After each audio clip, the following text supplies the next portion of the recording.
In this video, we will be discussing about a reflection-free transmission line. In this system, we have an antenna with impedance 70 plus J 150 connected with a transmission line of 100 ohms. We have to find reflection coefficient and the standing wave ratio. We use the formula reflection coefficient at load ZL minus Z0 divided by ZL plus Z0, where ZL is 70 plus J150 minus 100 divided by ZL is 70 plus 150 plus 100. That gives us negative 30 plus J150 divided by 170 plus J150. So which is 0.6747. Angle is 59.88 degrees. So this is the reflection coefficient. We can find a standing wave ratio is equal to 1 plus magnitude of reflection coefficient divided by 1 minus reflection coefficient at load. 1 plus 0.6747 divided by 1 minus 0.6747, that gives us 5.148. So we use formula for solving the reflection coefficient and standing wave ratio.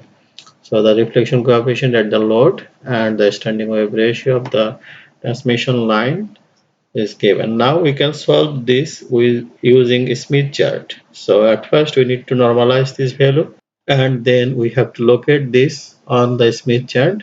So ZL, you see this value is 0.7, so find 0.7, and then the X value is 1.5. This is the intersect point. This intersection point has value 0.7 and J 0.15. We locate ZL at this point and draw a circle from the center on point 0.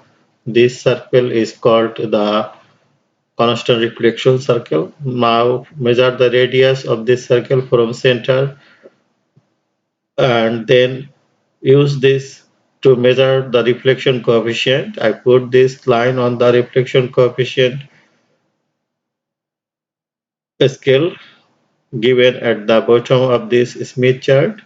From this scale you can see I put a red line here. The red line shows the magnitude, and then we find the angle from here. See the angle.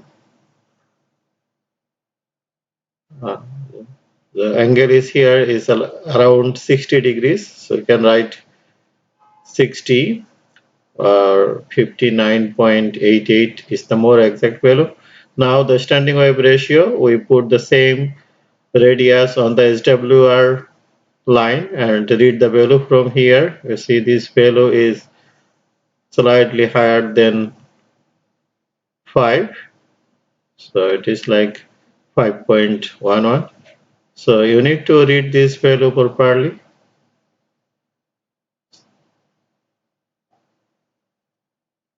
So now I want to show you how we can make the system reflection free.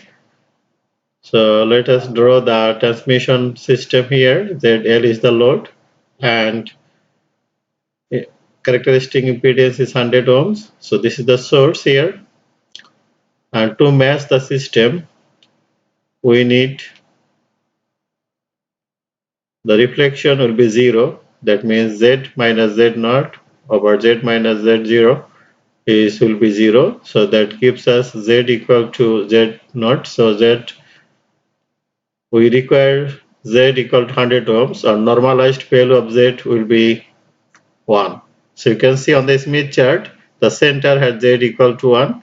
So how to get this center? We move from the load through the transmission line and then add a series resistance to go to this. So we move along the transmission line until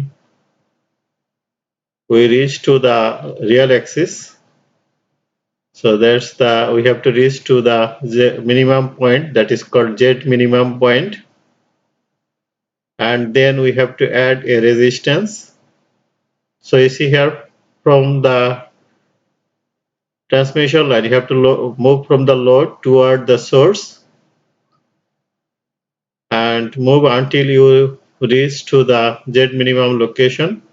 This is the distance D. So distance is measured from ZL to the minimum location. Then you have to add a series resistance there. So we have to add a series resistance at that point.